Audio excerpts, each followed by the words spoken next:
وزیراعظم کے معاون خصوصی عطا تارر اور شہری رحمان اس وقت میڈیا سے گفتگو کر رہے ہیں کہ پاکستان کے خلاف آواز بھی اٹھاؤ، انگلی بھی اٹھائیں ان کی جماعت. لوگوں نے اپنے آپ کو نظر آتش کر لیا، لیکن کبھی پاکستان کی تنظیمات کو نظر آتش کرنے کا سوچا بھی نہیں.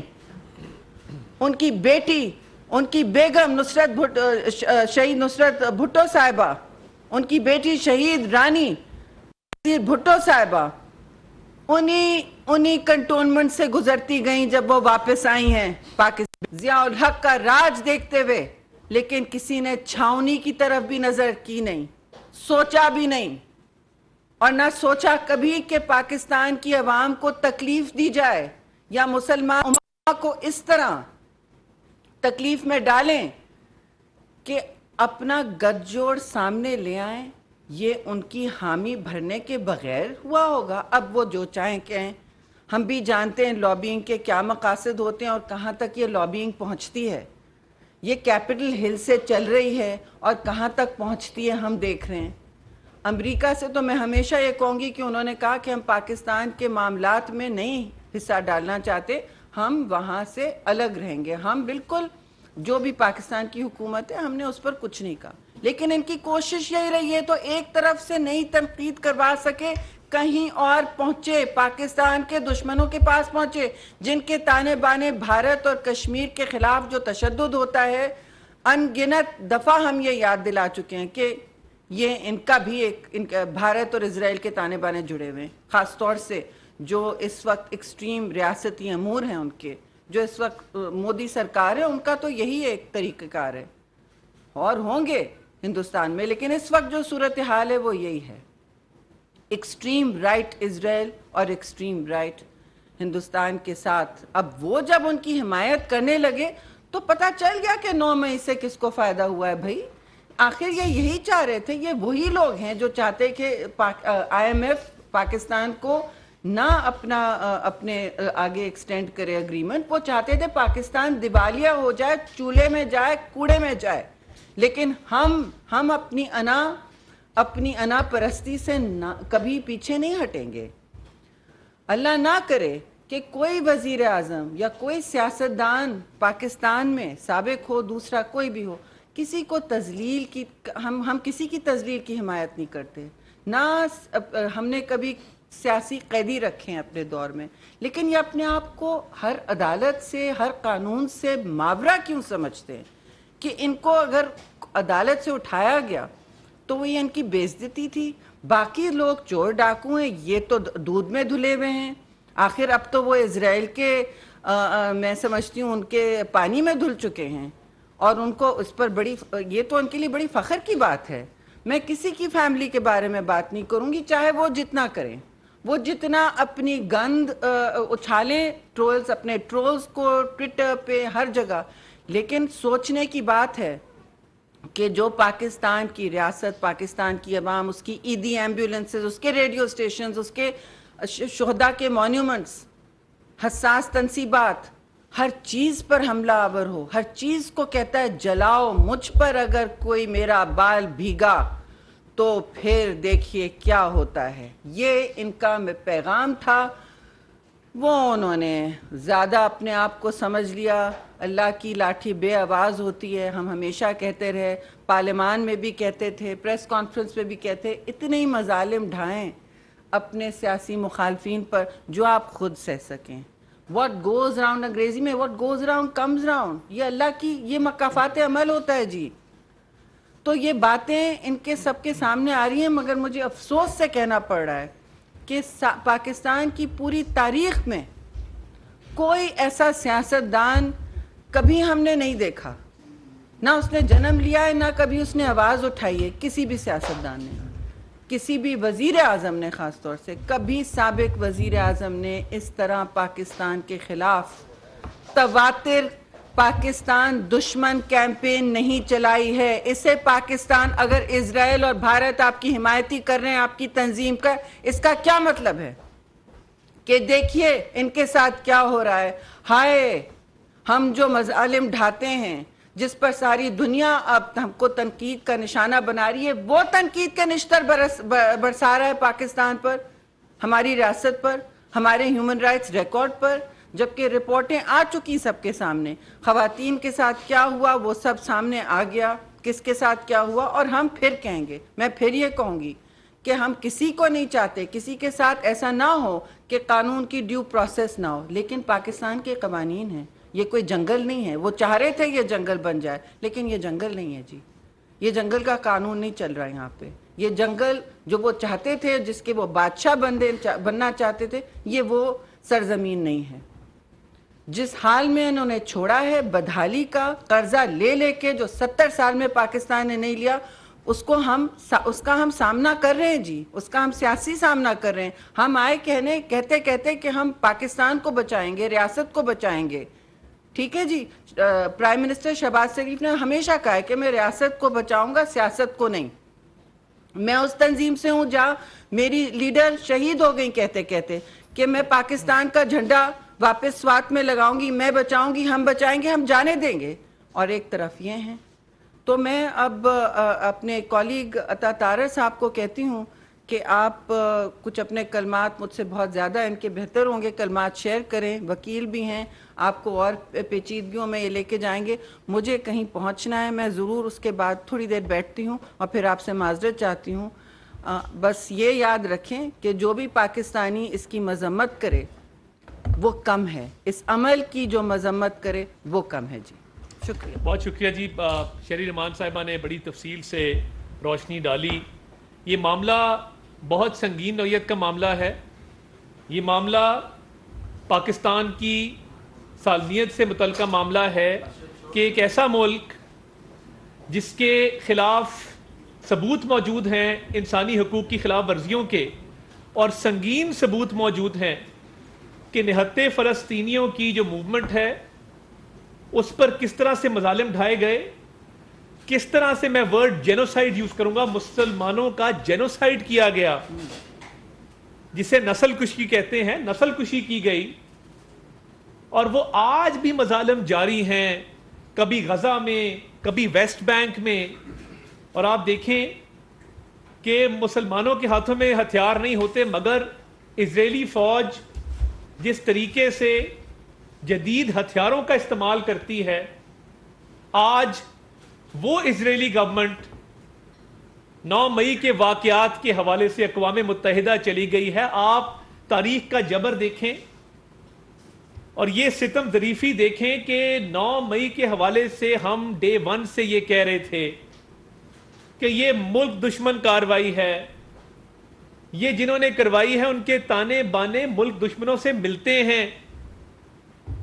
اور اسرائیل کا اقوام متحدہ میں جانا اور یہ کہنا کہ پاکستان میں پرامن احتجاج کی اجازت نہیں ہے، پاکستان میں انسانی حقوق کی خلاف ورزیاں ہو رہی ہیں، اس سے یہ بات ثابت ہو گئی کہ جو حساس بلڈنگز کو نشانہ بنایا گیا، شہداء کی یادگاروں کی بے حرمتی کی گئی، سرکاری املاک کو نقصان پہنچایا گیا، پاک فوج کی سینسٹیو بلڈنگز پہ حملہ کیا گیا، وہ محض اتفاق نہیں تھا، وہ بائی ڈیزائن تھا. اور حکیم سعید مرحوم آج سے کئی دہائیاں پہلے یہ پیشن گوئی کر گئے تھے کہ پاکستان میں ایک ایسا لیڈر آئے گا جس کے تانے بانے اسرائیل سے ملتے ہوں گے، جو اسرائیل میں لابی کرے گا. اور لابنگ فرم، جس طرح شہری رحمان صاحبہ نے پوائنٹ آؤٹ کیا، لابنگ فرمز ہائر کرنے کا مقصد کیا ہوتا ہے. اور میں فورن فنڈنگ کیس کا بھی ذکر کرنا چاہوں گا. فورن فنڈنگ کیس میں جن اسرائیلی شہریوں کی طرف سے مالی امداد تحریک انصاف کو دی گئی، بیری سی شنیپس نامی آدمی، وہ کیوں دی گئی؟ دنیا بھر میں الیکشن کی جو فنڈنگ ہوتی ہے، آپ کسی بھی جماعت کو جب اس لیے کرتے ہیں کہ جب وہ جماعت برسر اقتدار آئے گی تو وہ آپ کی ایجنڈے پہ مبنی پالیسی سازی کرے گی، پالیسی تیار کرے گی. تو اب سمجھ آئیے کہ فورن فنڈنگ سے لے کے 9 مئی تک اس جماعت کے خلاف جتنی بھی ثبوت موجود ہیں، جو بھی واقعات رونما ہوئے ہیں، اس کے تانے بانے بین الاقوامی سطح پر اینٹی پاکستان جو ایک اسٹیبلشمنٹ ہے، یہ اینٹی پاکستان جو سینٹیمنٹ ہے، اس سے جا کے ملتے ہیں. ورنہ کسی اسرائیلی شہری کو کیا ضرورت ہے کہ وہ ان کو پیسے بھجوائے؟ اس کا جواب ملا تھا کہ اسرائیلی شہری کیوں تحریک انصاف کی فنڈنگ کریں. آج جواب مل گیا. اور دیکھیے 9 مئی کے واقعات پاکستان کی تاریخ میں بہت اہمیت کے حامل ہیں کہ وہ پاکستان کی تاریخ کے سیاہ ترین دنوں میں سے ایک دن ہے جب ریاست کے خلاف ایک سیاسی جماعت کے چند مٹھی بھر عناصر نے، شر پسندوں نے کارروائیاں کی، پاکستان کے وقار کو نقصان پہنچانے کی کوشش کی، پاکستان کی عزت کو مجروح کرنے کی کوشش کی. اور وہ کیوں کی؟ وہ اس لیے کی، پاکستان کی عزت کو مجروح کرنے کی کوشش کی. اور وہ کیوں کی؟ وہ اس لیے کی کہ یہ تاثر جائے کہ Imran Khan is larger than the state, وہ اسٹیٹ آف پاکستان سے بڑا ہے. مائنڈ یو، پاکستان سے، پاکستان کی ریاست سے کوئی بڑا نہیں. یہ ملک ہے تو ہم ہیں. اور اسرائیلیوں کے ساتھ تانے بانے، یہ تو اب کوئی اس میں ڈاؤٹ ہی نہیں ہے. یہ اب روز روشن کی طرح یہاں ہے کہ اسرائیلی گورنمنٹ کے اس اقدام سے، عمران احمد نیازی کے دفاع میں آنے سے اور ان کے کارکنان کی گرفتاری پر انسانی حقوق کی خلاف ورزیوں کے الزامات لگانے سے اور اقوام متحدہ سے رجوع کرنے تک، اب تو اس میں کوئی ڈاؤٹ نہیں ہے کہ عمران نیازی کس کے کہنے پہ یہ سب کچھ کر رہا تھا اور اس کے تانے بانے کہاں ملتے ہیں. اور یہ ایک منصوبہ بندی تھی، سوچی سمجھی سازش تھی. اور میں یہ بالکل کلیئر کر دوں کہ جتنے لوگ آئیڈینٹیفائی ہوئے ہیں نادرا کے ڈیٹا بیس سے ہم نے لنک اپ کر کے، تمام تحریک انصاف کے لیڈران ہیں، کارکن ہیں. اور یہ تاثر دیا جاتا ہے تو عمران خان کی فیملی وہاں موجود تھی، ان کی تینوں بہنیں وہاں موجود تھی کور کمانڈر ہاؤس لاہور کے باہر. ان کا بھانجا وہاں موجود تھا، وردی ہاتھ میں اٹھائے، حسان نیازی. تو یہ لوگ موقع پر موجود تھے، ان کی موجودگی ثابت ہے. آپ کے فیملی ممبر جناح ہاؤس کیوں گئے تھے؟ کیا کرنے گئے تھے؟